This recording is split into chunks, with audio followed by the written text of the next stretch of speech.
All right, so Lewis and I are here to talk about conference networking. I'm Bob Fornell. Lewis up above me.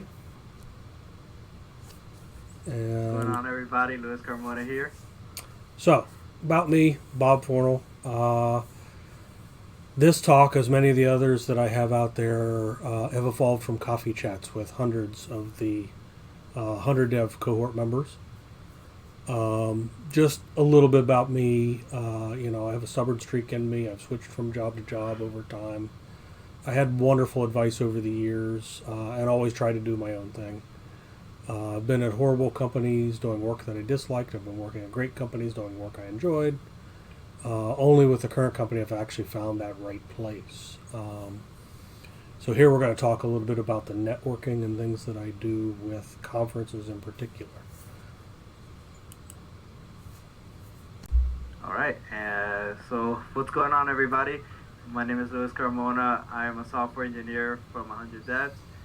How a little quick story of how I got into tech. I built my PC at 2019, and it was one of the greatest experiences ever.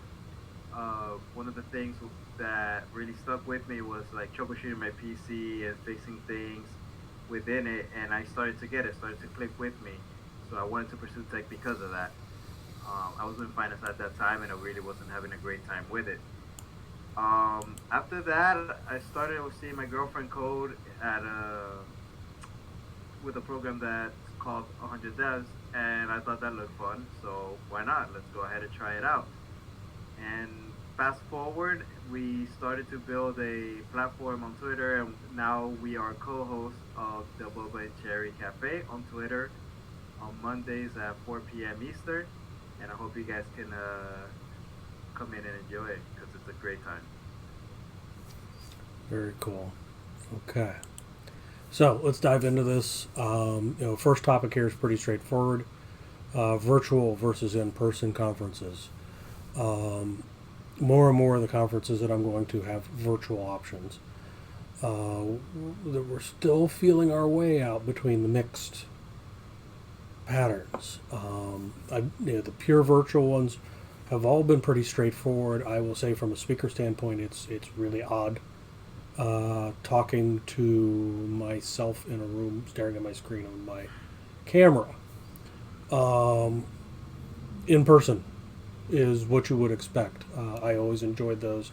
I taught for 25 years, so standing up in front of a crowd, that's energizing. It really is.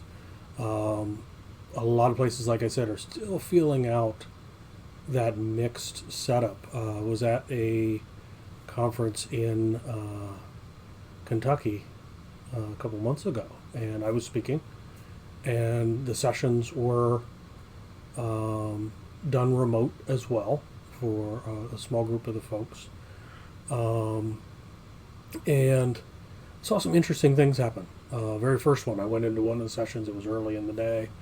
The speaker was remote. We had a whole room full of people with a remote speaker, and we had a projector projecting up on this nice whiteboard screen, and there was no computer there to project them up. And I quickly ran up with my Mac laptop and set it up, and apparently it didn't carry over the audio. It was visual, it was image only, which was great, except for the fact that all the sound was now being pushed out of my Mac, which is an older one, and to fill a conference room space, that was a little rough.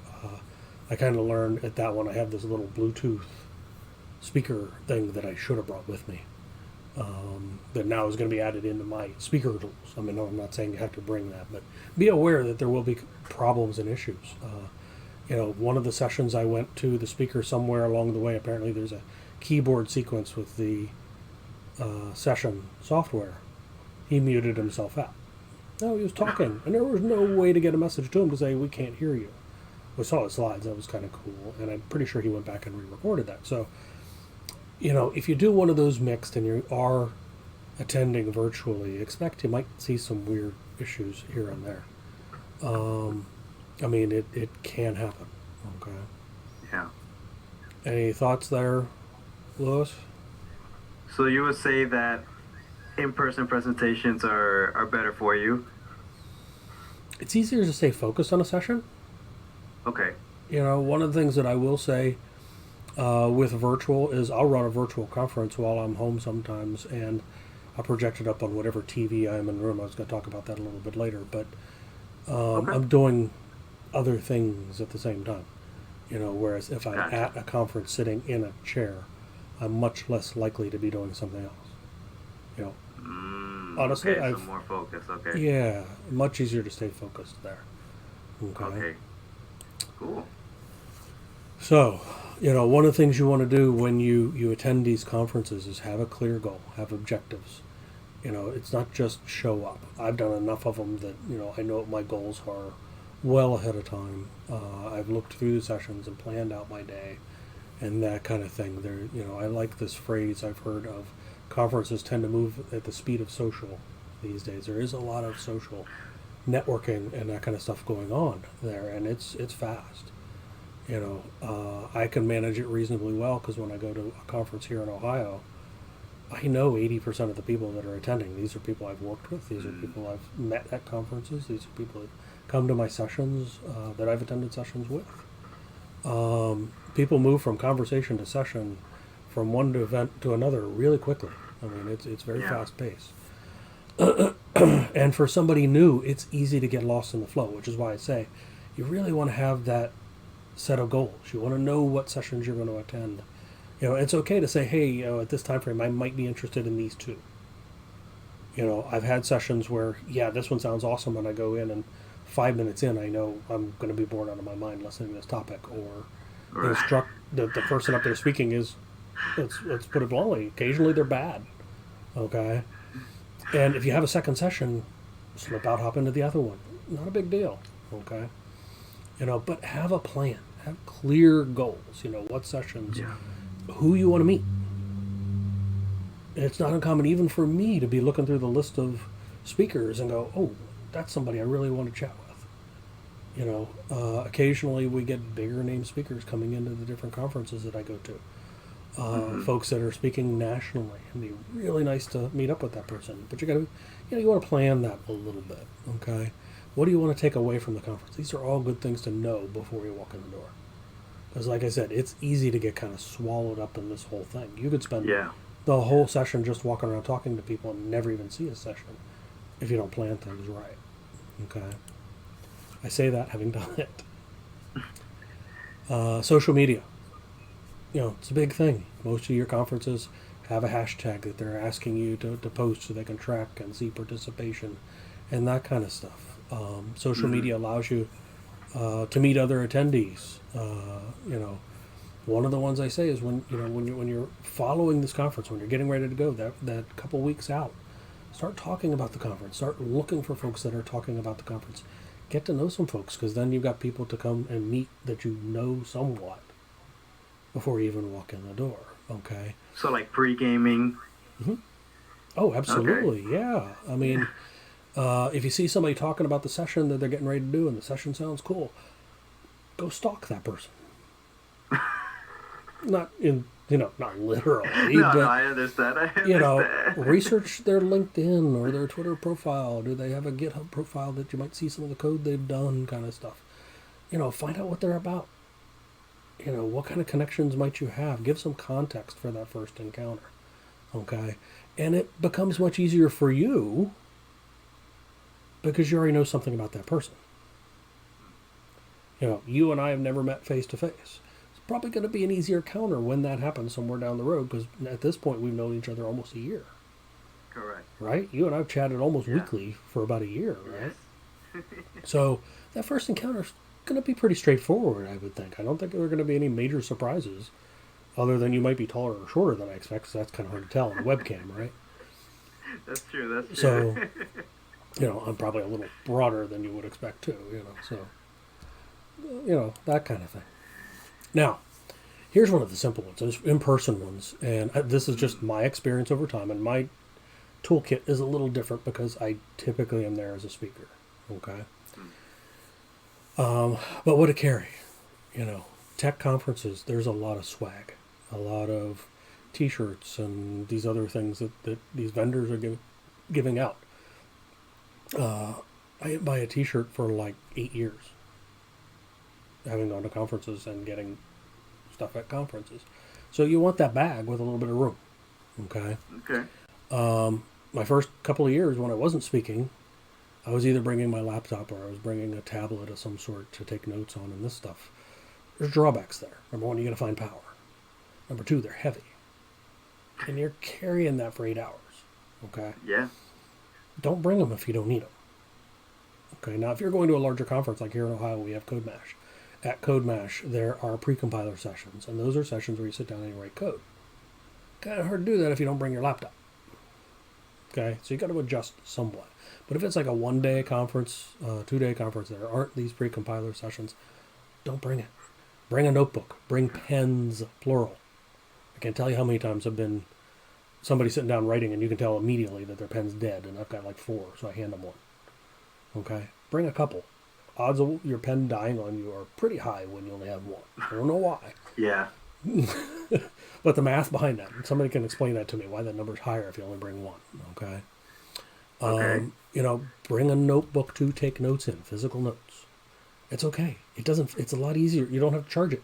It doesn't fail on you as easily, right? Yeah. There are cool little systems you can bring, like Rocketbook and things like that, where you can take a photo with your phone and it scans it in and converts it digital for you. Those are kind of nice for that. Oh, I remember that. I remember when you showed me that. Yeah. Yeah. And, you can use these for contact information. I can't tell you how many times I've handed the notebook and pen over and say, hey, write your stuff down here. I'll get back with you later. Okay, easy. Okay.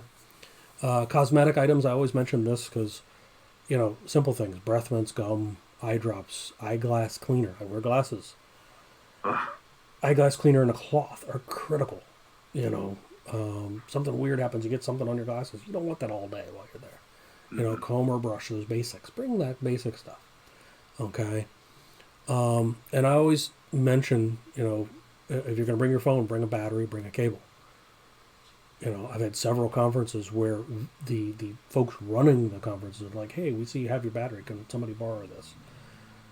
Okay, because, you got to get that critical little charge and you don't have the little dongle to plug it into a wall somewhere. Exactly. All you got's the cable, and that doesn't help.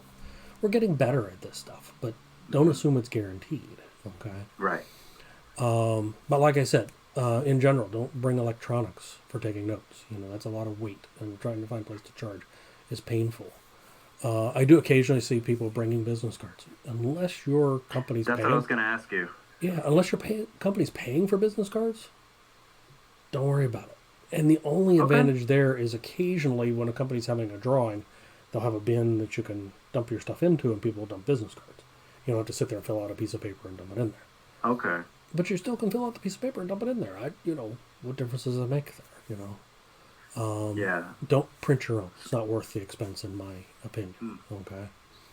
So as a first attendee, what would you recommend them to bring? As little as possible. So. That notebook, the pens in the backpack is probably the absolute minimum you need. Yeah. Okay. If you're like me and you don't like the smell of your breath after lunch, bring something to brush your teeth. There's usually a bathroom where you can go brush your teeth and that kind of stuff. Okay. Yeah. I wear glasses, so I make sure I bring something to be able to clean my glasses. Like I said, if your phone lasts through the day okay, and you're okay with that, and only checking it occasionally through the day, that's fine. I'm a Pokemon Go player, you know that. Yeah. And my phone's on most of the day anyway, and I can burn that battery down pretty quick.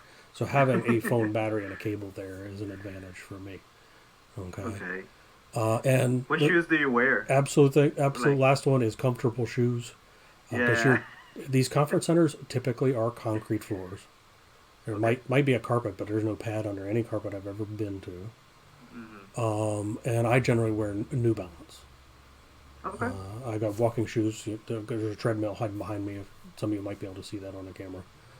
And I walk daily, and it's just my general walking shoes that I throw on. You've got to be comfortable. You're going to kill yourself if your feet are hurt. Okay, just one I've learned over time. No. So, how to attend? Okay, and this is pretty straightforward here. You can pay for your ticket. Depends on the cost of the conference. Okay, we've got conferences here in Ohio that'll run you about $100 for a day. We've got conferences here in Ohio that'll run you $3,000 for 4 days. And now that's counting the room and food and things like that through the 4 days. That's everything. Okay. So paying for that yourself is painful. If you got a company that's going to pay for it and they're going to pay for some of the bigger ones, that's awesome. I've been in scenarios where as a team, we got together and we sat down and you logged into their whatever site where you can get your tickets, and sometimes these things run out in minutes. And if you get in, you've got like 20 minutes to get your stuff put in, so you fill in all your stuff and your boss is walking around with a company card handing it to you and you're plugging your numbers in. I've been places that have done that. That's really cool. I didn't have to pay for a thing from second one. Okay. I'm at a company now where I pay for it up front and they reimburse me. For $3,000, that's tough. Okay. So, ways you can do this: volunteering. Okay, a lot of conferences look for volunteers. Usually it's really early. Usually it's a limited number, around 50 or so. They typically are asking for folks that are students, whether it's a boot camp, whatever. They're looking for students of some sort. Okay, folks that don't have that job as a developer. Okay. You get a free room generally if it's an overnight type conference. You get a free ticket. Okay. Some of the things you might end up doing, proctoring, which is you're in the room. A lot of times they'll ask you to count the number of people coming in because we want to make sure we don't max out the room. Okay. And they also want numbers on who's attending which sessions and that kind of stuff too. That's good stuff for the conference to know. But the nice part about proctoring is you're in the room the whole time just in case something goes wrong and that speaker needs some help, and guess what you get to do? Listen to the whole talk. You're essentially being paid to do that. Wow. Could be you're running a registration desk, could be you're running a help desk. And I always say, running the registration desk or the help desk, help desk is cool because you get to meet everybody and you're helping people, and people you like those folks that help them out, right? And registration desk is cool because you get to see everybody that comes in. Every person that's coming through the door. If you've got particular companies that you've been thinking about, it'd be nice to say hi to one of those people that's at a company that you're thinking about, right? Yeah. You've been at that help desk, okay? Another way is to become a speaker. Now, I say this, and a lot of the folks that I tell this one to are newer to the industry, okay? But what I want to point out with conferences is they typically don't want the high-end talk. I can do a high-end talk on Angular, on React, stuff that's going to be way over the head of about 99% of the people that walk through the door of the conference. Well, the problem is that 99% aren't going to come to that talk. Why does the conference want me to put on a talk that only 5 or 6 people are going to come to? Yeah. They want the talk that the vast majority can come to, something that's a little broader, something that's a little simpler, okay? Low level to intermediate level. So, if you're just starting to do unit tests and stuff like that, and you put a presentation together, maybe you could do a talk on what unit tests are from an entry level. Oh, okay. And maybe the problems you came across or something like that. Okay? Don't say no to that. Okay? Right off the bat. I know of about half a dozen developers that follow me on various platforms that really stand out because I see them at various conferences speaking. Yeah. That have been in the industry a year, 2, 3 years at the most. They're giving back to the community to help them get where they are, which is what I do, but I've been doing it a lot longer. Okay? Don't turn that down right off the bat. Being a speaker is really nice. Usually there's a speaker dinner ahead of time. They take really good care of you. Most of the conferences that I go to, everything's covered other than maybe travel there and back. Right. And even then, some of them will cover that too. If you're speaking in another country, they understand that. A lot, conferences they're asking for somebody coming from another country understand that and usually have a bigger budget. Okay. So questions there? So yeah, not a question, more of a comment that I agree with the creating a presentation as an entry level, because I think like at the end of the day, it's all about getting people to get into tech, and coming from a entry level person who just started, it'll seem more accessible to like the audience, because you have a lot of people talking about like, these intricate coding solutions and like these technologies and all that stuff. That someone who doesn't know anything about code Mm-hmm. is like, okay, well, I mean, that's not for me. I don't think that's for me. But Right. having someone of entry level, I mean, when you look at somebody that's a senior level like myself, I've got 40 plus years yeah, of experience. hmm, How approachable is that? exactly, I've been talking this technology for 40 plus years. I have the advantage, generally, that I taught computers for 25 years.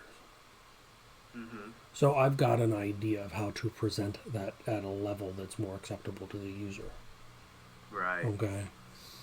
Your average developer who's been in the industry 30 years doesn't have that teaching experience. And a lot of times they try and explain things, and it gets a little challenging there because differences in experience level. Okay. So yeah, don't turn down becoming a speaker at an early level. I think it can carry. I mean, it can carry a lot of weight as you're looking for work too. yeah, Really can. You know, a lot easier to get on with a company when they've heard you speak a couple of times on different I topics. agree. Hey, what do you know about Angular? Well, hey, I did a talk. you know, I just spoke about it. So here's the video. Go watch. See what I know about Angular. You know. All right. So let's move on here. So this is not a big slide here. Interacting. This is general interactions. Okay. And here I'm talking about these are day-to-day kind of interactions. You've got a speaker you want to talk to, or there's somebody you bump into and you realize there's somebody you really want to chat with and want to get to know. Approach each attendee, whether it's a speaker or an attendee, with an equal amount of attention and interest. Listen to what they have to say. Don't just go talking to the vendors because you're looking for work and not listen to what it is they're talking about. Give them that 100% attention. Okay. Be Okay. aware of taking a helicopter approach. Okay. Okay, helicopter approach is when you hover. Okay. Right. You want to meet somebody and you're kind of hanging around with that crowd and the crowd's not opening up. I've had many times when, I've gone to chat with somebody that I know and watched 2 or 3 or 4 people go through and been like, you know what, I've been here for 10 minutes. I don't want to make this awkward. I can always catch up with them later. Yeah. Just Okay. be I see what careful you mean. of Yeah. that. It can come off a little stalkerish. Okay. Yeah. And then here's one that always bugs me, and this one in particular with virtual is one that I see a lot, is don't be that guy. Okay. In remote conferences, I often see someone in there that's contacting every speaker, every vendor going, hey, I'm wondering if your company's got jobs open. I mean, unless I'm giving a talk on my company, that's kind of one of those really awkward questions. Okay? It's one thing to get to know that person a little bit and chat with that person a little bit, and if they say, hey, Of course. we're looking for folks and it sounds like you might be a good fit, let them approach that. Okay? And I see it at every conference. In person and virtual. I see it a lot more on the virtual conferences. Okay, there's almost always one on the virtual. There's usually 1 or 2 that I hear from or hear at my sessions. Mm-hmm. They're not there to hire; they're there to pass out information. All right. So, interacting with vendors. Okay, talk to every vendor. I tell folks. I mean, I do too. A lot of what pays for these conferences are the vendors. Flat out. They pay for that space. That money is usually about 60 to 80% of the budget for the conference. Your ticket's very little Oh, wow. of it, generally. Okay? Talk to every vendor. Okay?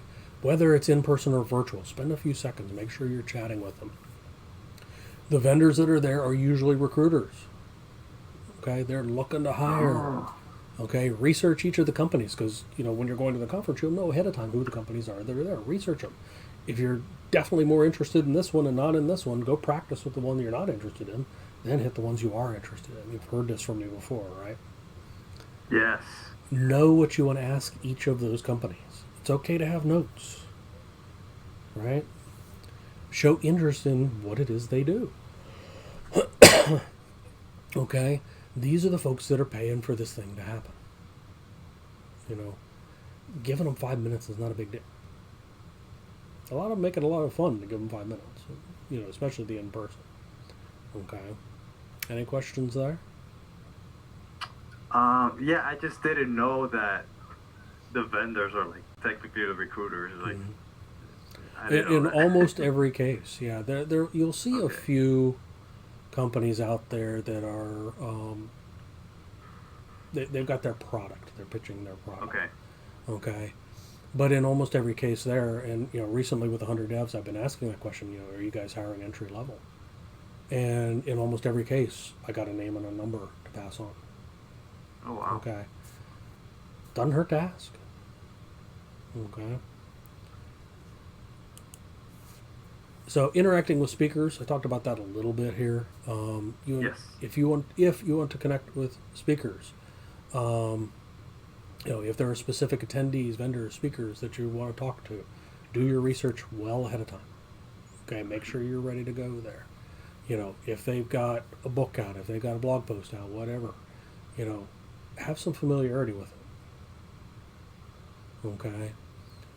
Research the latest news on their company, get an idea of what they're doing, what's going on. Okay. I usually suggest if it's somebody you really want to contact, it's at a conference you're going to be going to, send an email, send a direct message on Twitter, LinkedIn, whatever. Let them know who you are. Okay, and that you value what the fact that they're going to be there. You value their time, and tell them who you are and that you're interested. You'd like to find a few minutes somewhere along the way to contact them and chat with them. Yeah. Doesn't always happen. I've had folks that I've wanted to contact with that speak at other, or that run other conferences, and man, somewhere in the rush of the day, we just couldn't make the time to connect and talk. Mm. Okay. But making that connection is the more important part. Because over time I know I'll meet that person, I'll chat with that person. Yeah. But make sure that you're making them aware of the fact that that this takes time. Okay. You need to show that you value their time. Don't make the rookie mistake, which is, you're not trying to schedule a lunch or a dinner or a coffee. You just want to chat for a couple of minutes. Get that first connection. See if this is something that's, going to be beneficial for both of you. Okay. Break that ice. Who are you? Why is this of interest to you? You're much more likely to get follow-up time if you're pretty straightforward with it and casual about it. Thoughts? Okay.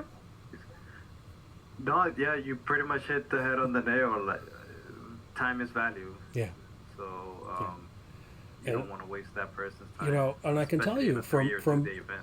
I can tell you from being a speaker, when I put a session on and 280 people are in that room, everywhere I go from that point forward, I got somebody chatting with me that Exactly.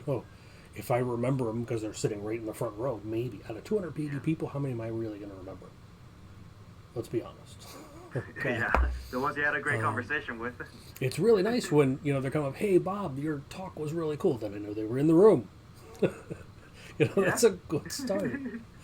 Okay. but out of if I had let's say it's 180 people, and I talk for 1 minute each, that's 3 hours a time. Yeah. So be aware of that.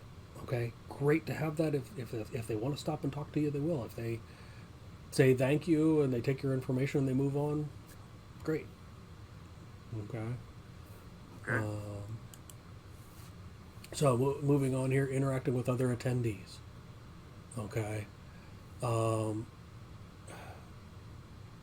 always tell folks, you're there for the sessions. You're there to talk to vendors. You might get a chance to talk to the speakers, but the people you're going to talk with probably the most at the conference are going to be other attendees. Yep. Okay?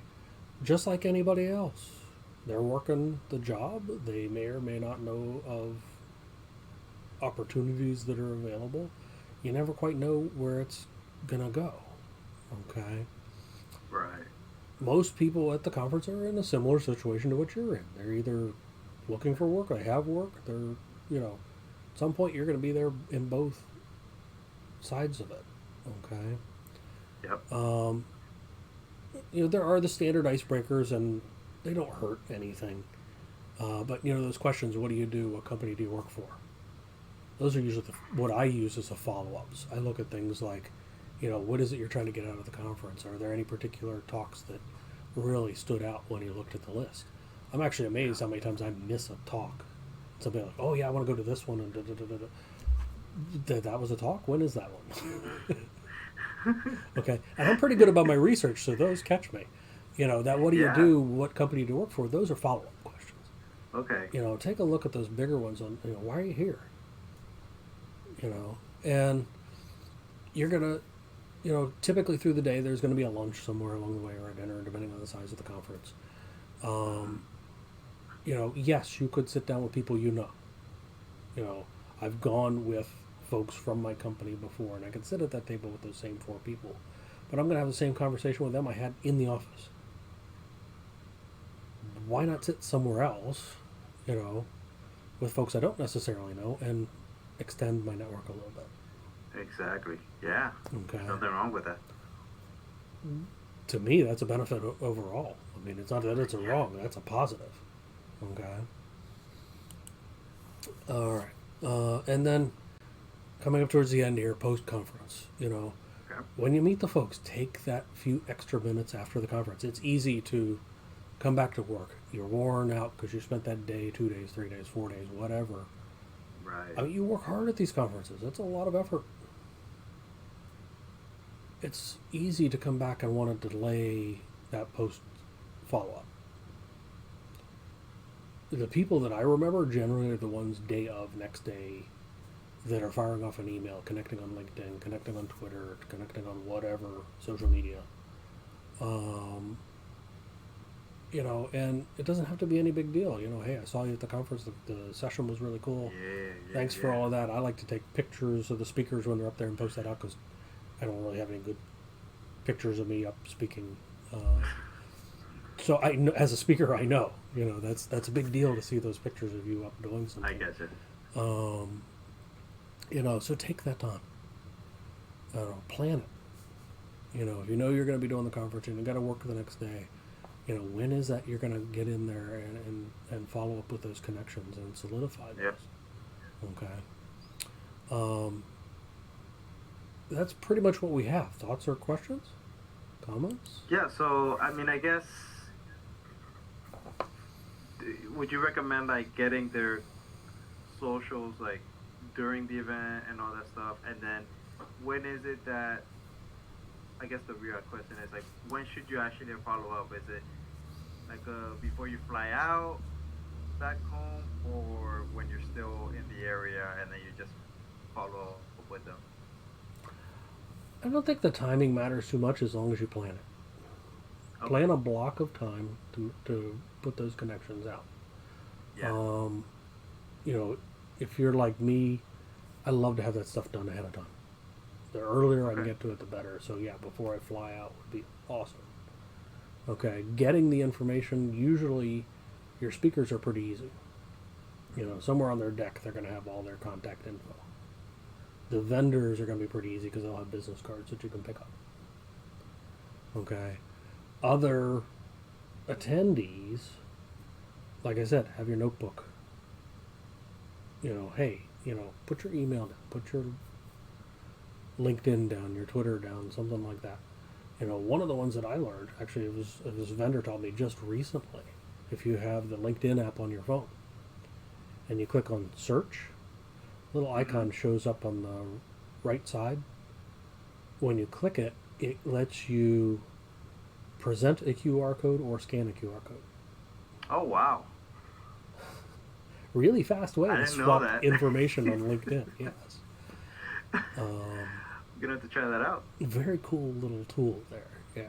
Awesome. Somebody showed me that. It just stunned me because I mean I've been using the LinkedIn app for years. Never. I saw the icon. I'm sure. Just never really thought about That's amazing. it. All right. So we just talked for what, about 35 minutes on networking at conferences. Yeah. Is there anything you think I missed here? I think you hit everything on the nail. Okay. On the head. Like, Hit the nail on perfect. the head. All right. Hit the nail on the head. I don't use that term too often. I'm sorry. It's okay. Gotta harass you a little bit. It's all good. All right. So, for whoever listened to this all the way to the end, thank you, and we'll see you in the next one. Take care.